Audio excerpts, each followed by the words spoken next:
بسم الله الرحمن الرحيم.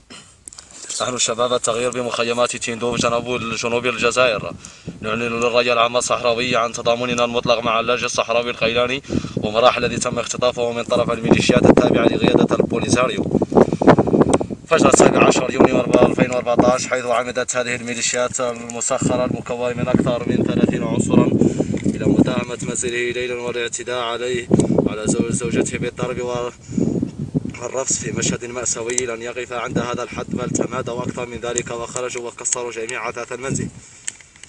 ثم بعدها تم اختطافه واغتياده إلى وجهة مجهولة. للإشارة فهذه ليست المرة الأولى التي يتعرض فيها المواطن الصحراوي القيلاني بومراح للاختطاف والتعذيب، بل سبب اختطافه وعذب بعد فصله من الجيش سبب مطالبه بتحسين وضعية الجنود ومخالفته للإطارات المسيرة المؤسسة العسكرية، وبعد أن تفننت الآلة القمعية وقيادة الجلادين بطريقة تعذيب هذا المواطن الصحراوي البسيط.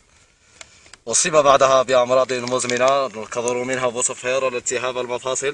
ومن هذا المنبر نعلن تضامننا المطلق مع عائلته المختطف الذي يعاني داخل السجن من شتى أنواع التعذيب، مما يؤدي إلى مضاعفات خطيرة على صحته التي تتحمل القيادة الفاسدة للبوليساريو، وعلى رأسها غريغا ومسؤولية أي مساء سلامته الجسدية. والسلام عليكم على شباب التغيير الحرية للمختطف القيلاني بومراح، فلتسقط قيادة الجلادين.